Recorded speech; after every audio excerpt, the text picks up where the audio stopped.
Iran ने बड़ा missile attack किया है कुवैत के ऊपर और बताया जा रहा है फतेह मिसाइल फायर की गई है ईरान की तरफ से, आईआरजीसी की तरफ से, और कुवैत में एक एयरबेस को तबाह कर दिया गया है। ये वो एयरबेस है जहां से अमेरिका की तरफ से हमले किए गए। देखिए, ये अब से थोड़ी देर पहले की ही खबर है। आज सुबह के वीडियो में मैंने आपको बताया था कि किस तरह से अमेरिका के कई ड्रोन्स गिरा दिए हैं ईरान ने। उसके बाद अमेरिका की तरफ से ईरान के 3 द्वीपों पर हमले किए गए। गोरुक पर हमला किया गया, सिरिक पर हमला किया गया और केशम आइलैंड्स पर हमले किए गए। इन तीनों द्वीपों पर टॉमहॉक मिसाइल से हमला किया गया, ऐसा बताया जा रहा है, और फाइटर जेट का भी इस्तेमाल किया गया। ड्रोन अटैक्स भी किए गए अमेरिका की तरफ से, और इस हमले का जवाब ईरान की सेना ने महज 1 घंटे के अंदर दे दिया। और जो जानकारियां सामने आई उसके मुताबिक कुवैत के एयरबेस का इस्तेमाल किया गया हमला करने के लिए ईरान पे। देखिए, कुछ दिनों पहले भी ऐसा ही हुआ था, कुवैत की तरफ से एयरबेस का इस्तेमाल करते हुए हमला किया गया था और ईरान ने जो है वो मिसाइल दाग के अमेरिकन एयरबेस को तबाह किया था। अब एक बार फिर कुवैत के एयरबेस का इस्तेमाल किया गया, और जिस एयरबेस का इस्तेमाल किया था उसके ऊपर फतेह मिसाइल दागी है ईरान ने और उस एयरबेस को तबाह कर दिया है। देखिए, इस वक्त की बेहद अहम खबर, और इस हमले के बाद एक बार फिर अमेरिका और ईरान के बीच तनातनी बढ़ गई है और युद्ध जैसी स्थिति है। देखिए, जितनी बातचीत वाली बातें थी और डील्स वाली बातें थी वो सब पीछे छूट चुकी हैं और लगातार हमले जारी हैं। बंदर अब्बास पर हमला हुआ, इसके पहले भी केशम आइलैंड्स पर हमले हुए, और इन हमलों के बाद अब एक नया हमला फिर से, जिसमें ईरान के 3 द्वीपों को नुकसान पहुंचाया गया। देखिए, जो खबरें आई उसके मुताबिक ईरान ने लगातार हमले करके अमेरिका के 4 से 5 ड्रोन तबाह कर दिए हैं पिछले 3 दिनों के अंदर। ये वो ड्रोन्स हैं जो ईरान के द्वीपों की जासूसी करने के लिए भेजे गए थे। मैंने आपको देखिए अब से चंद घंटों पहले ही जो सुबह वीडियो डाला आज उसमें बताया था कि ईरान के जितने आइलैंड्स हैं उनकी जासूसी की जा रही है, और ऐसा तब होता है जब किसी तरह का ग्राउंड ऑपरेशन या किसी हमले की तैयारी होती है। देखिए, अमेरिका बार बार ईरान के उन मिसाइल लोकेशंस को पता करना चाहता है जहां से मिसाइल लॉन्चर्स हैं, मिसाइल्स फायर की जाती हैं, जो ड्रोन स्टेशंस हैं उनका पता करना चाहता है। इसीलिए ये ड्रोन्स भेजे जा रहे हैं जासूसी करने वाले। और आप देखिए, ये जासूसी ड्रोन्स जाते हैं, उसके बाद हमले हो जाते हैं। बिल्कुल ऐसा ही हमला बंदर अब्बास में हुआ। इसके पहले हमला केशम आइलैंड पर भी इसी तरह के हमले किए गए थे, तेहरान में भी हमले किए गए थे। अब एक बार फिर जो है ईरान के 3 द्वीपों को नुकसान पहुंचाया गया। लेकिन सैटेलाइट्स की इमेजेस, मैं बार बार आपको ये बात कह रहा हूं, चीन के सैटेलाइट, रूस के सैटेलाइट से बार बार ये बात साफ हो जाती है कि हमले कहां से किए गए।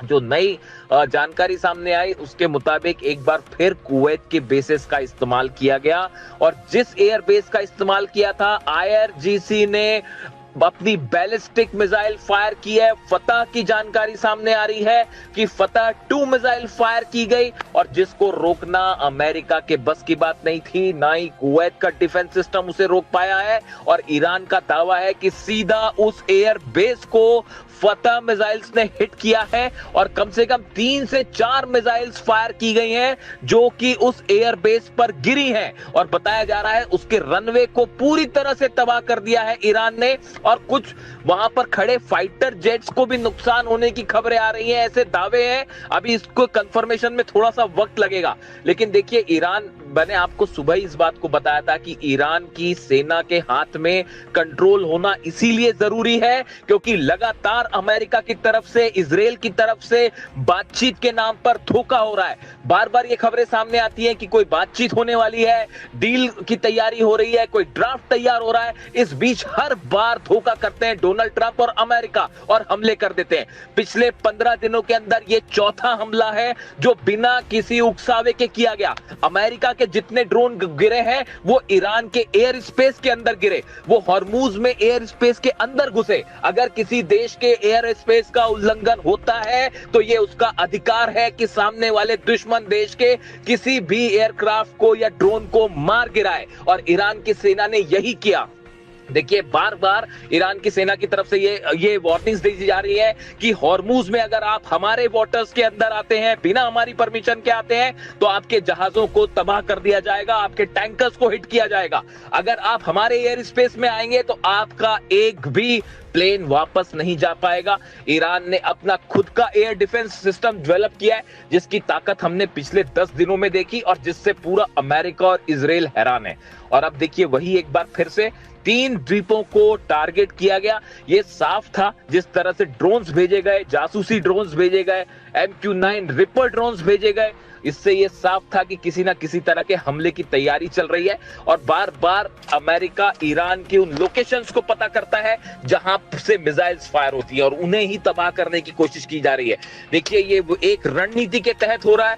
जिस तरह से इजराइल लगातार लेबनान पर हमले कर रहा है, गाजा पर हमले कर रहा है, ये हमले एक पॉलिसी के तहत होते हैं कि सामने वाले देश को आप लगातार उलझाए रखें।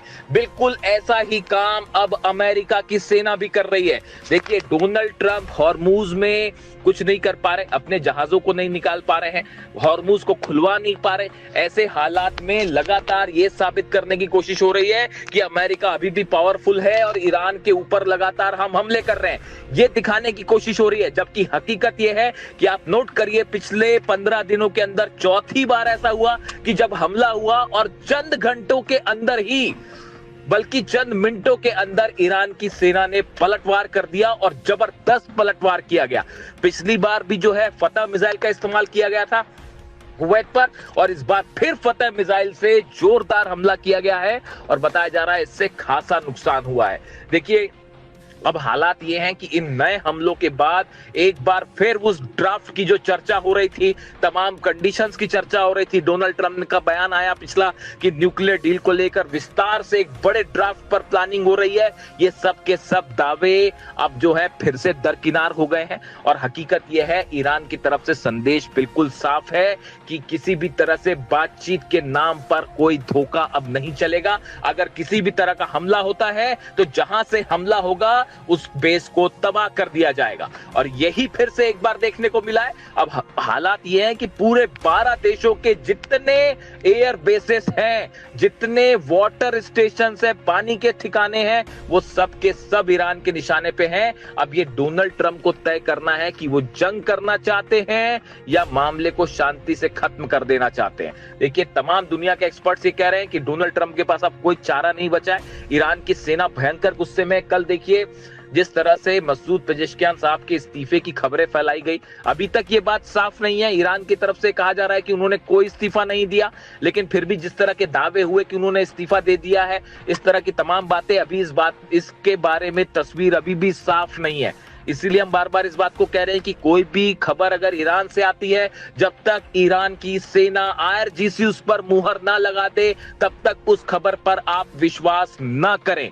देखिए लगातार वेस्टर्न मीडिया की तरफ से तमाम खबरें आ रही हैं, कई ईरान पर नुकसान की खबरें आती हैं, कभी ईरान में असंतोष की खबरें आती हैं, लेकिन हकीकत यह है बीती रात एक बार फिर तेहरान में लाखों लोग जमा हुए और सबने अल्लाह अकबर के नारों से पूरा ईरान गूंज रहा है। और ईरान की जनता पूरी मजबूती के साथ अपनी सेना के साथ खड़ी हुई है और उसका कहना है कि हम सेना के साथ हैं, सेना के हर फैसले के साथ हैं। और इन हालात में ये ताजा हमलों ने एक बार फिर ईरान और अमेरिका को आमने सामने खड़ा कर दिया है और पूरा अरब एक चिंगारी से बड़ी जंग फिर छिड़ सकती है और पूरा मिडिल ईस्ट, पूरा अरब देश एक बार फिर जो है वो जंग के मुहाने पर खड़े हुए हैं। अब यहां से देखिए आगे क्या डेवलपमेंट होता है, क्या ईरान की तरफ से और हमले होते हैं या अमेरिका इसका बदला लेने के लिए फिर हमले करता है। इससे जुड़ा जो भी अपडेट होगा वो मैं आप तक पहुंचाऊंगा। Thank you so much.